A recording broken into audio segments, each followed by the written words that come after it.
Keyshawn loves Kevin Durant. Keyshawn has raved about Kevin Durant repeatedly for days on end on Undisputed. But as we got into a debate battle, Keyshawn made the point that if Paul Pierce, who was sitting at his left elbow, had gone to join forces with Steph and Clay and Draymond in Golden State in 2016, the way Kevin did on July the 4th, if Paul Pierce in his prime, his Boston prime, had done that, that Paul could have done what Kevin did on that team, that dynastic team.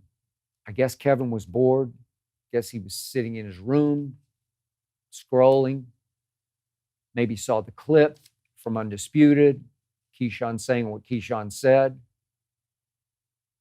And Kevin probably didn't think about what he was typing and hit send and fired back at Keyshawn with the conclusion that Kevin said, I hate hypotheticals. So he threw a hypothetical back at Keyshawn, who went first overall in the 1996 draft. And I won't go into the gory details, but Kevin looked up the 96 NFL draft and said, what if he had gone? What if he had gone? What if he had gone first? What if he had gone first? Would they have been better, and better? Okay, you could certainly argue. But Keyshawn was really good. Keyshawn did win a ring as an important member of the Tampa Bay Buccaneers. It was a cheap shot. It was an unnecessary shot. It was a beneath Kevin Durant's dignity shot. And what struck me about a Kevin that I've had my many battles with is, why, Kevin? Why would you stoop to take that shot at that moment at Keyshawn Johnson, an NFL player talking about the NBA, way over in Los Angeles, many, many time zones away from you in Paris, where, by the way, Kevin, you had just pulled off one of the great scoring displays, scoring surges I have ever witnessed with these two eyes. Kevin, you could argue, saved the Olympic run. What if they lose to Serbia? Group play. What if they get in trouble? What if they're reeling against South Sudan and they're not sure they get in trouble against South Sudan? What if we don't make the medal round? No, Kevin saved that day. So coming off that exhibition, that performance, that spectacular display of supreme shooting ability, unlike any we've ever seen for a 7-foot man who can shoot it up so high over his head that nobody can even bother it.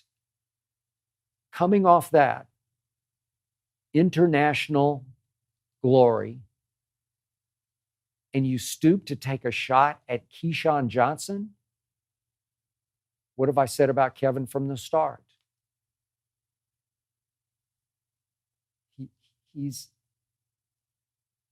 impossible to explain. He's a 7-foot oxymoron. He's an unstoppable conundrum. He is so strong and yet so weak because Kevin Durant is the most insecure superstar I have ever closely observed, who is big game clutch. Insecure, big game clutch, oxymoronic.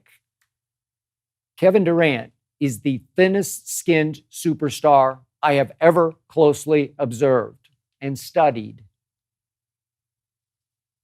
Yet he went to Golden State with the weight of the NBA world on his slender shoulders, and he won back-to-back finals MVPs.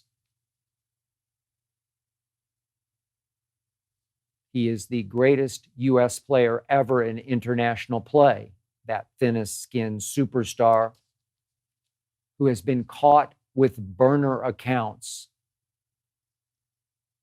so he can anonymously fire back at people who dare to question anything about him. Thinnest skinned superstar ever. Never seen anything like him. Why, Kevin? Why? You're so much better than this. Usually, when you're insecure and you're thin-skinned, it translates into unraveling in big basketball games on big stages. Not for Kevin. Nope, it's just the opposite. Never seen anything like it. The more thin-skinned that Kevin gets, the better he tends to be in big games on big stages. I hope you enjoyed that video. You ready for more? Make sure you click that subscribe button for all the exclusive content from the Skip Bayless Show. And don't forget to check out the full episode of the show wherever you get your podcasts by clicking the link in the description.